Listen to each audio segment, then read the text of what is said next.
Hi, hello everyone. Today we are discussing about black box testing. In the previous class, we have already finished testing fundamentals. Now we are moving on to some special topics comes under software testing. This black box is one of the functional testing type. This black box we are seeing in this class. Uh, Details about black box we are discussing here.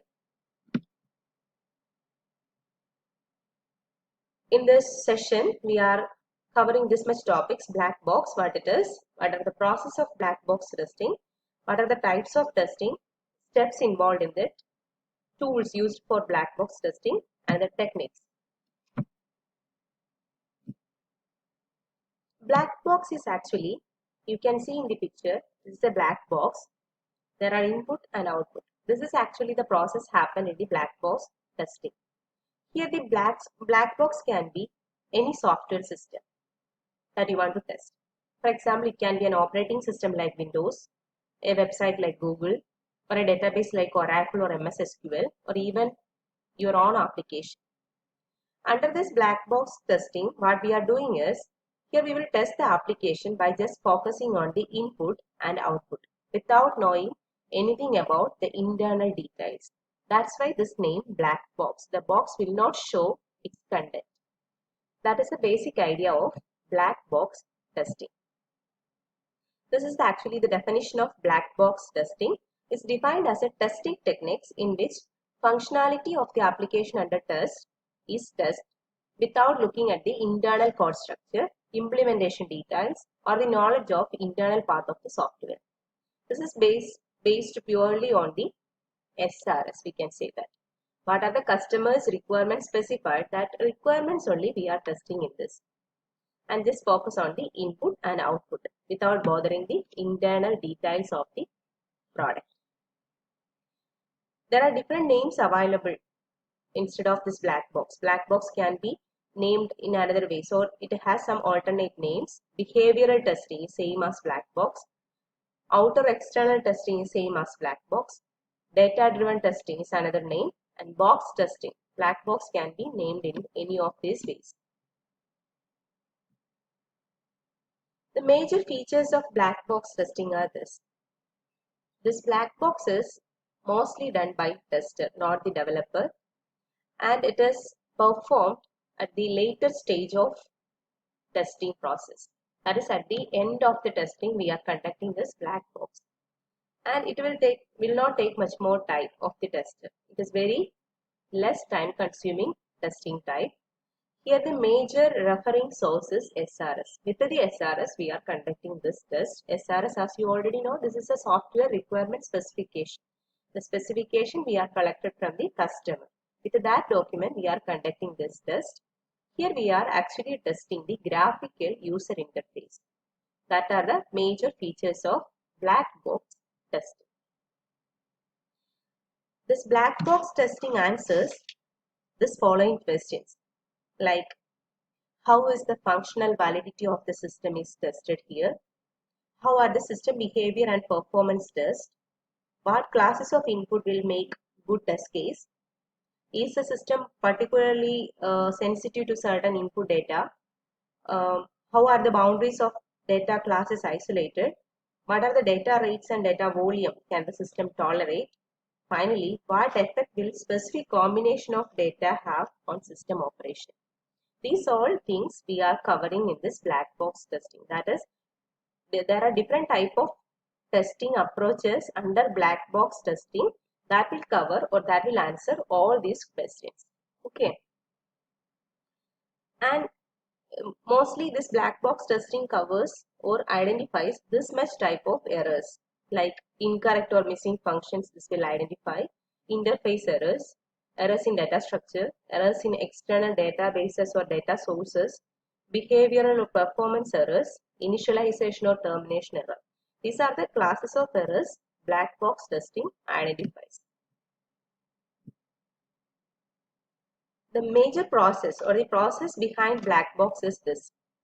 Here initially the software tester examines this SRS, that is the first step, and he identifies what are the valid input, that means positive test cases, and what are the negative test scenarios like invalid inputs. This both are identified from the software under test. Third step is he tester determines expected output for all those input. For all the input he collected, he identifies some expected outputs and he constructed the test cases that has to be executed. Then next step is executing the test case itself.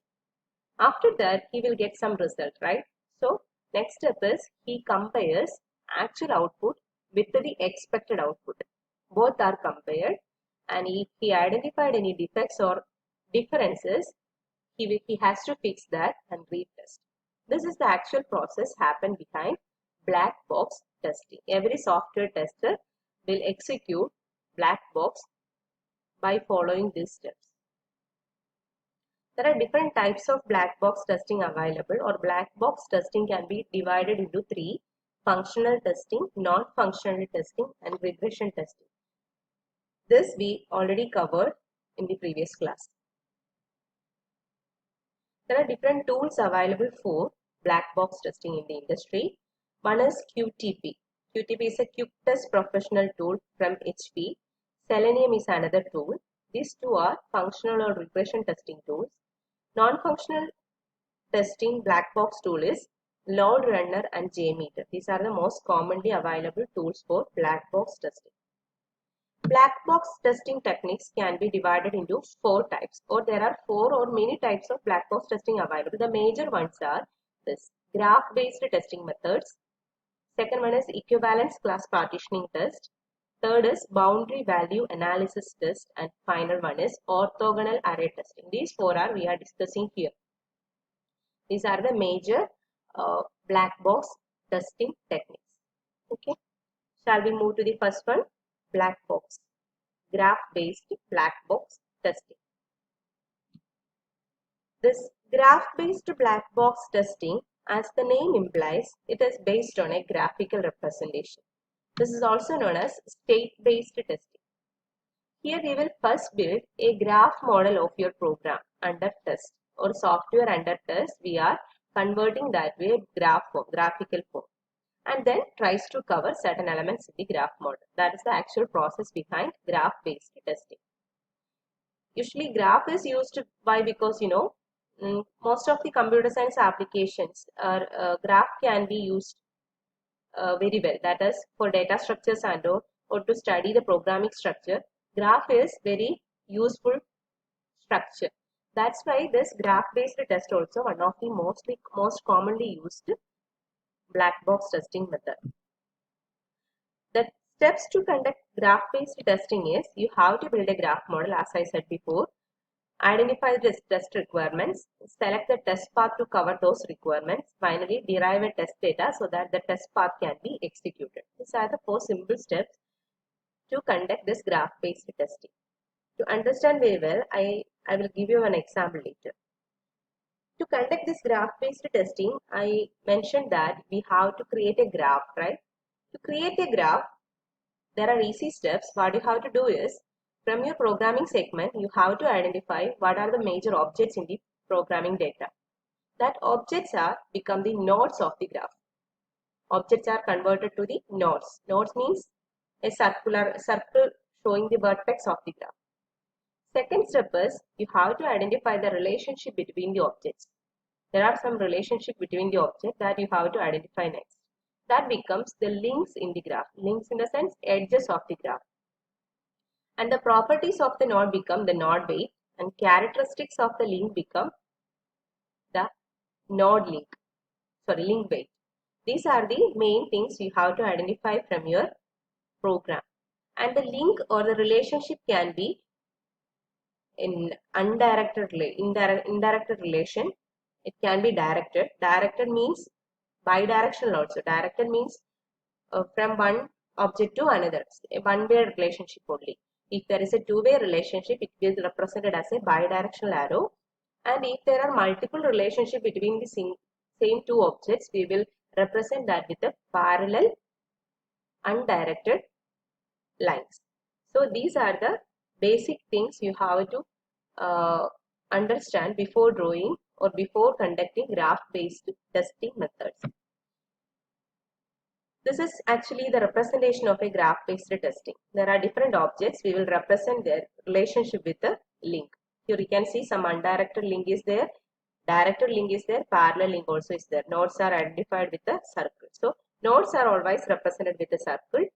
Relationships are represented with the lines. Can be directed or undirected. Consider an example that will become good for you. Consider an example like we have a simple example. Consider a portion of a graph for a word processing application. If you have a word processing application like MS Word, where you are opening a new file. So this is actually the graphical representation of that action. You just opened Word document and you clicked on the new file menu. After clicking on that, you will get a document window, right? Blank document. So the new file menu is an object, here represented as an object. Object 2 is a document window that is opened as a result of you clicked on the new button or new menu. Then the document window have a document test also. That is another object created from this document. Referring to this figure, a menu select on new file generates a document window. The node weight of the document window becomes list of window attributes that are to be expected when the window is generated. The link base associated with the window must be, that is, the window should be displayed within or less than 1 second. That is the attribute of that relationship. That is, new file menu object with the document window have the link weight as less than 1.0 seconds. That is the link weight. And the node weight here is the attribute of document window.